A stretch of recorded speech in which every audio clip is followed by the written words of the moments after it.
Olá, como vai? Tudo bom? Sejam todos bem-vindos mais uma vez ao canal Perante o Eterno.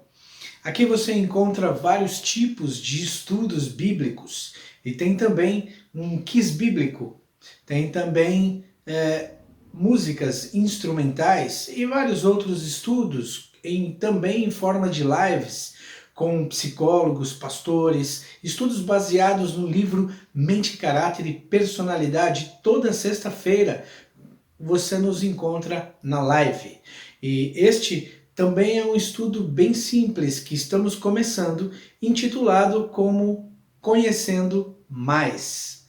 Na verdade, é um estudo passado numa classe bíblica no espaço Novo Tempo de Campinas, e é também conhecido como CAC, ou Colégio Adventista de Campinas.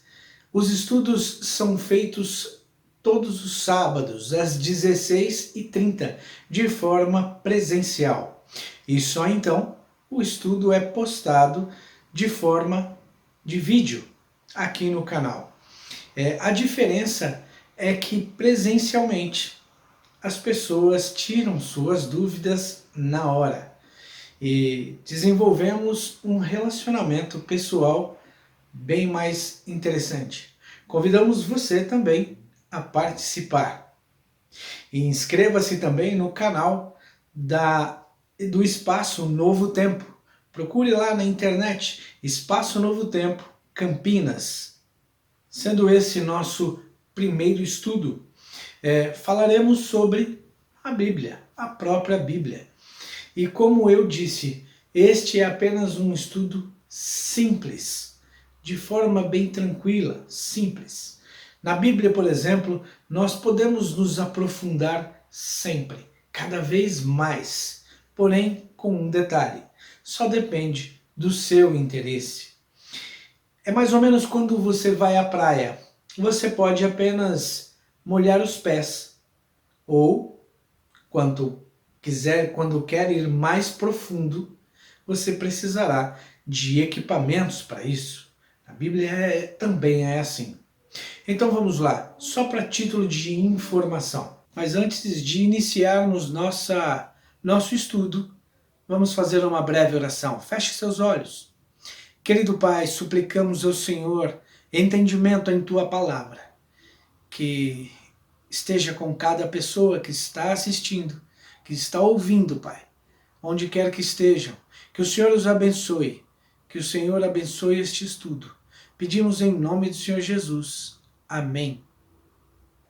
A Bíblia, ela foi escrita num período de 1600 anos, por cerca de 40 autores. A Bíblia tem 66 livros, sendo 39 no Antigo Testamento e 27 no Novo Testamento. Ela possui 1189 capítulos e 31.163 versículos. Ela foi escrita originalmente em hebraico, aramaico e grego. Existem algumas principais versões que conhecemos, como por exemplo a Septuaginta, que foi traduzida em Alexandria entre o século III e o século I a.C. Farei em outro momento um estudo mais aprofundado sobre este tema. E um outro mais conhecido também é a Vulgata Latina, que foi escrita e traduzida no século IV depois de Cristo, por Jerônimo a mando do Papa Damaso I. Os primeiros trechos traduzidos para o português foram escritos no ano 1300, obviamente depois de Cristo, com o rei Diniz de Portugal. Mais tarde, no ano 1400, por exemplo, alguns trechos de Atos dos Apóstolos e algumas epístolas de Paulo.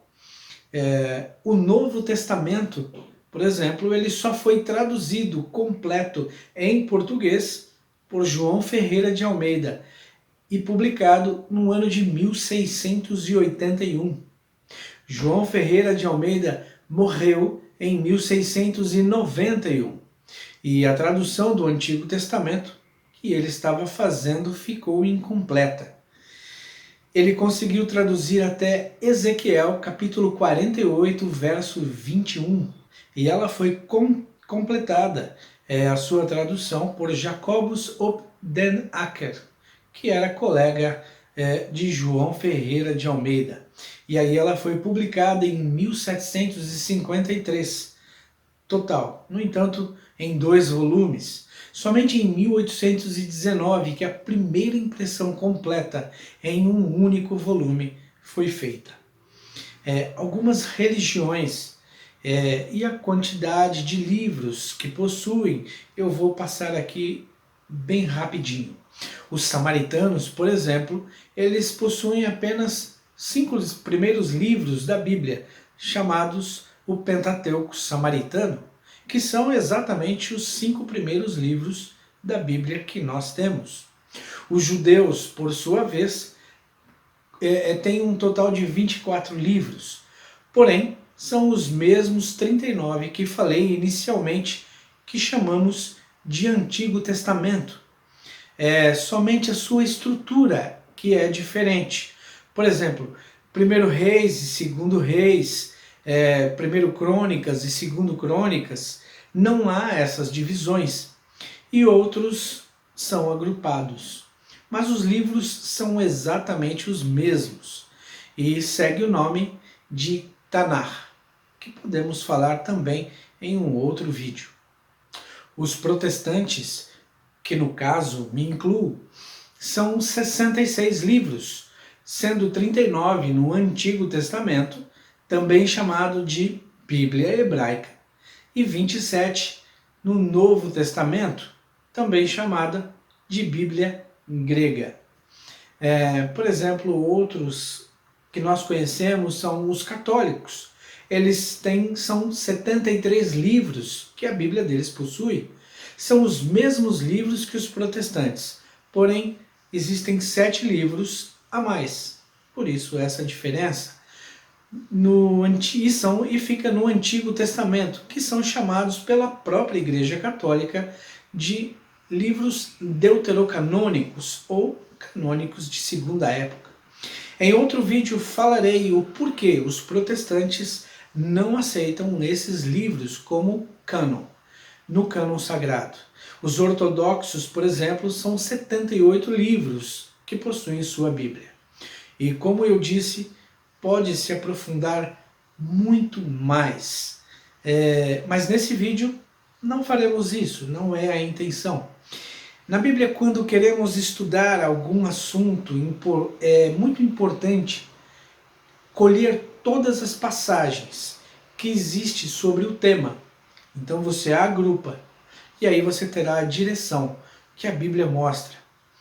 Existem alguns temas que mostram uma aparente contradição, mas como eu disse, é simplesmente aparente. E infelizmente, por falta de não estudar mais, não se aprofundar cada vez mais, muitas pessoas dizem que são contradições. E vamos ver então na prática dessa forma e deixar sempre que a Bíblia possa responder. A primeira pergunta é: quem escreveu a Bíblia? Podemos encontrar a resposta em 2 Pedro capítulo 1, verso 21, que diz assim: porque nunca, jamais, qualquer profecia foi dada por vontade humana. Entretanto, homens santos falaram da parte de Deus, movidos pelo Espírito Santo. Olha só que interessante. Deus escolheu pessoas como eu e você.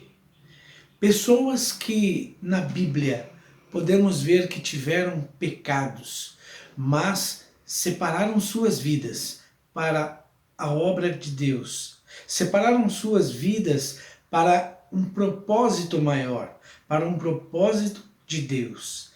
Então, homens que foram como cada um de nós, pessoas, homens e mulheres, que se dedicaram sua vida a andar com Deus, a buscar esse Deus maravilhoso. E Deus revelou através do Espírito Santo.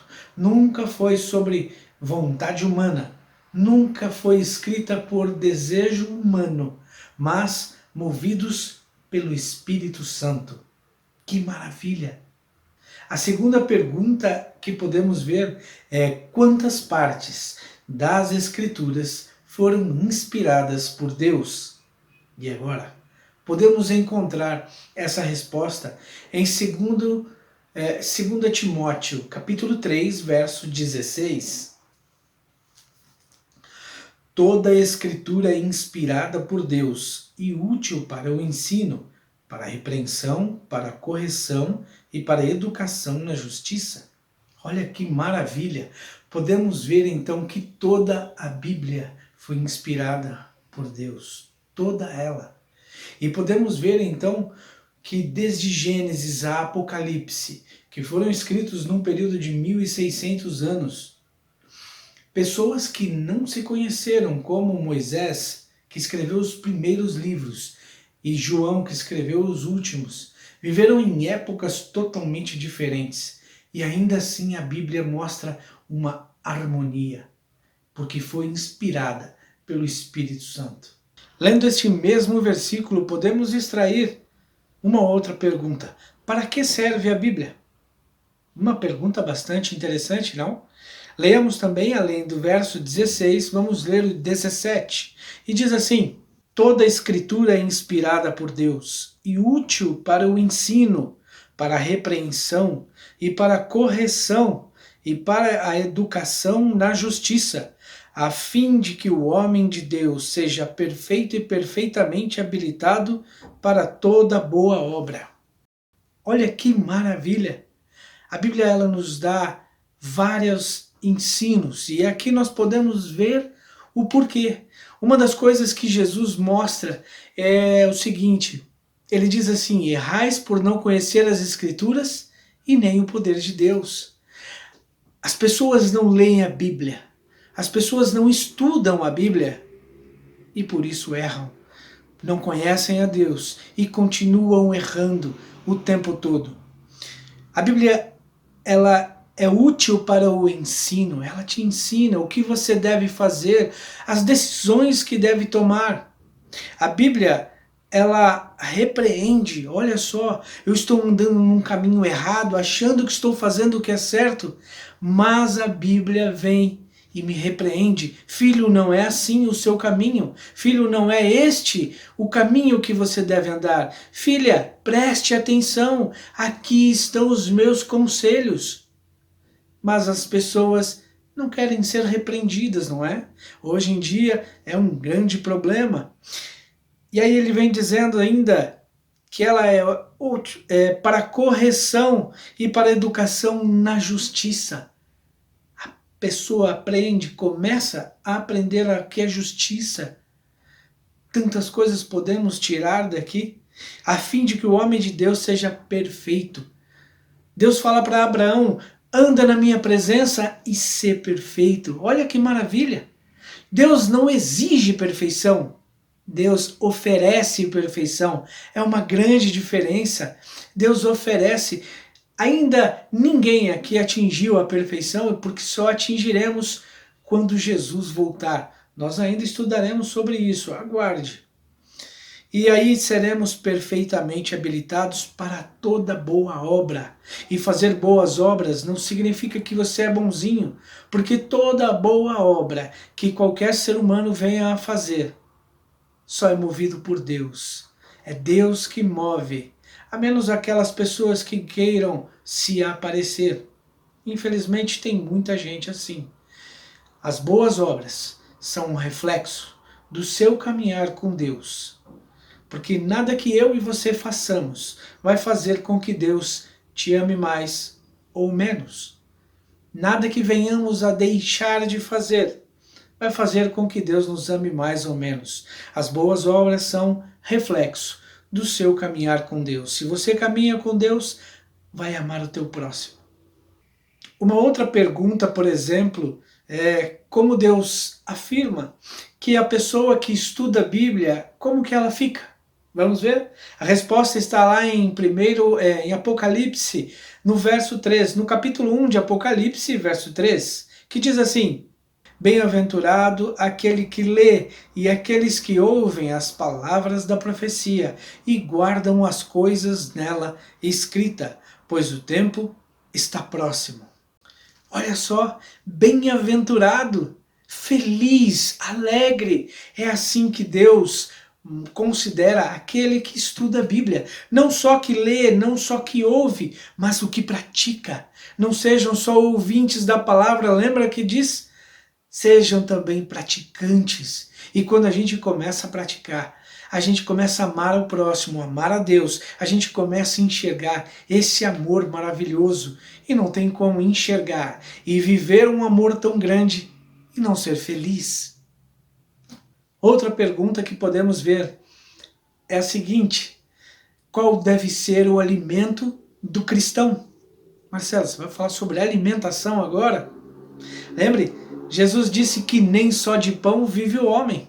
Então a resposta está em Salmos 37, verso 3, que diz assim: confia no Senhor e faze o bem. Habita na terra e alimenta-te da verdade.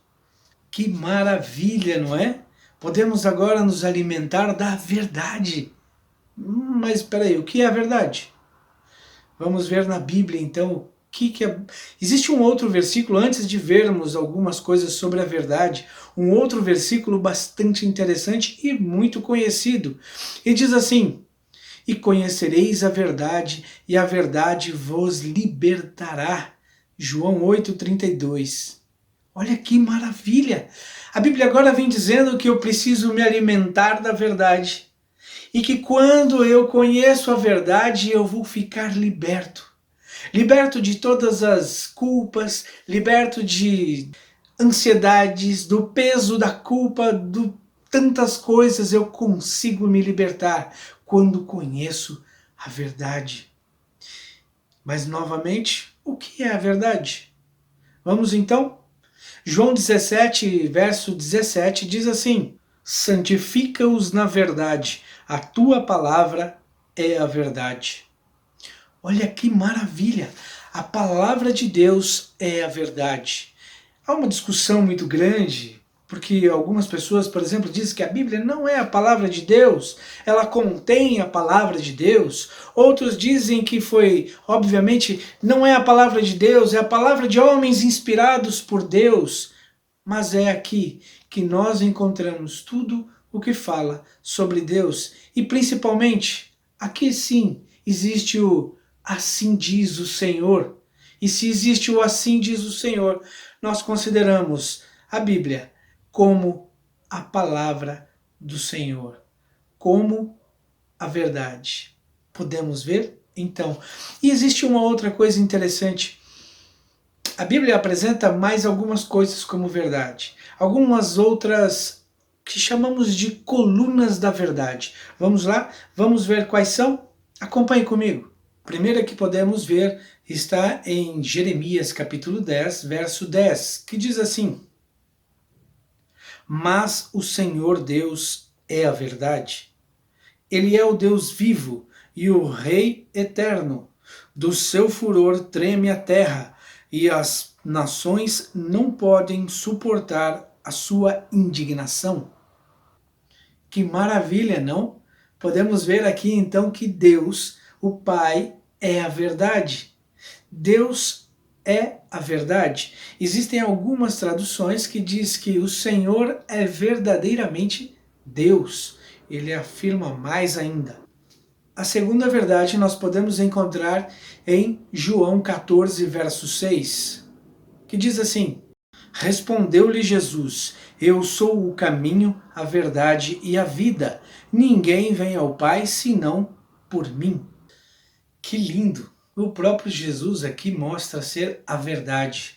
Jesus é a segunda coluna dessa verdade que nós encontramos na Bíblia. Uma outra coisa importante, a terceira coluna da verdade, nós encontramos em 1 João, capítulo 5, e o verso 6, que diz assim: este é aquele que veio por meio de água e sangue, Jesus Cristo, não somente com água, mas também com água e com sangue. E o Espírito é o que dá o testemunho, porque o Espírito é a verdade. Olha só, agora nós podemos ver que o Espírito, que Espírito que está falando? O Espírito Santo. O Espírito Santo é a verdade. Mais uma coluna da verdade nós conseguimos identificar na Bíblia. E a quarta coluna da verdade, conhecida, porque nós já lemos, está em João capítulo 17, verso 17, que diz assim: santifica-os na verdade, a tua palavra é a verdade. Olha só então, mais uma coluna da verdade podemos descobrir agora. E uma última coluna da verdade nós encontramos em Salmo 119, verso 151, que diz o seguinte: Tu estás perto, Senhor, e todos os seus mandamentos são verdade.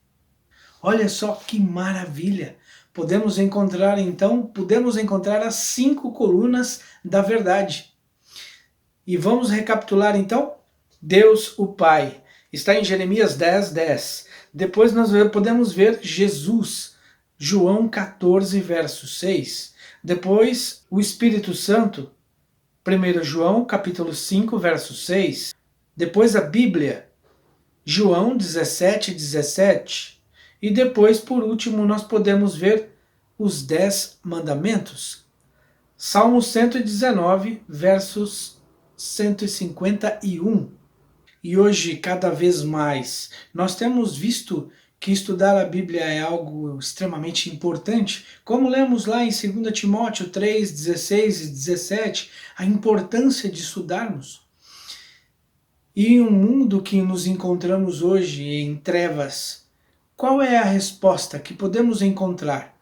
O que a Bíblia nos diz a respeito de um mundo em trevas? O que devemos fazer?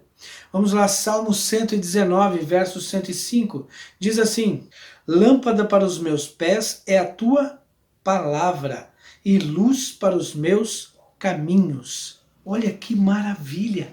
Nós podemos ver então uma luz quando nós aprendemos a ler a Bíblia, começamos a não errar os caminhos. Imagina você numa estrada escura, cheia de pedras, cheia de buracos e outras coisas, e você não está vendo. Então quando você coloca uma luz, e aí então você coloca uma lanterna e começa a iluminar todo o caminho, e você sabe agora onde tem um buraco, para não pisar ali. E você agora sabe que agora tem uma pedra e você desvia. Assim é com a Bíblia. Conforme você vai estudando, ela começa a se tornar luz. A própria Bíblia diz: lâmpada para os meus pés é a tua palavra e luz para os meus caminhos. Você começa a errar menos, cada vez menos. Que você começa a estudar, se aprofundar na Bíblia e principalmente no autor da Bíblia. Podemos ver também Jesus dizendo que é a própria luz do mundo. Podemos ver lá em João, capítulo 8, verso 12. Acompanhe comigo. De novo lhes falava Jesus, dizendo: eu sou a luz do mundo.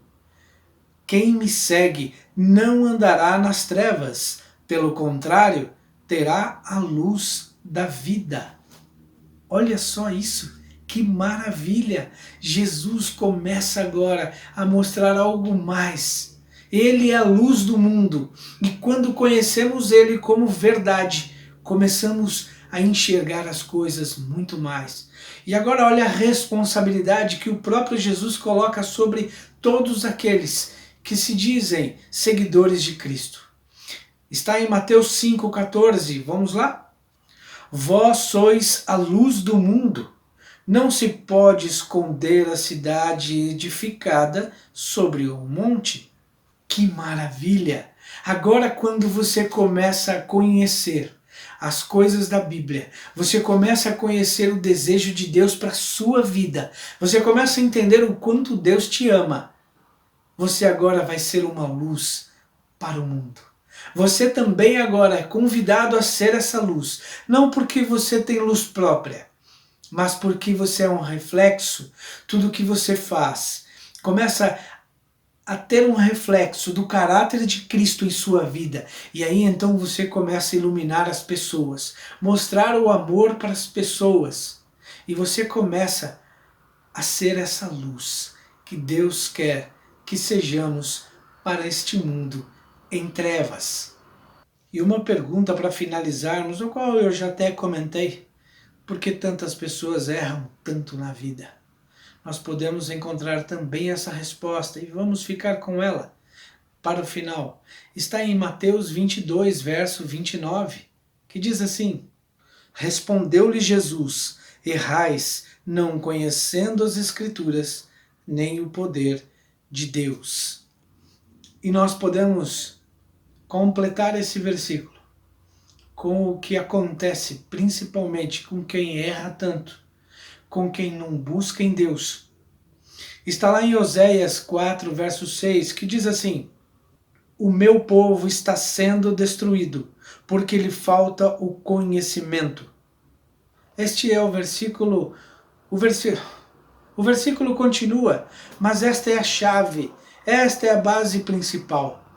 As pessoas não buscam conhecimento. Infelizmente hoje as pessoas estão buscando prazer, buscando cada vez mais aquilo que não vai lhe acrescentar nada na vida espiritual, buscando o que não vai lhe acrescentar nada no mundo por vir, infelizmente. E então as pessoas acabam sendo destruídas. Assim foi no passado, assim é no presente e assim será no futuro. Este é nosso primeiro estudo.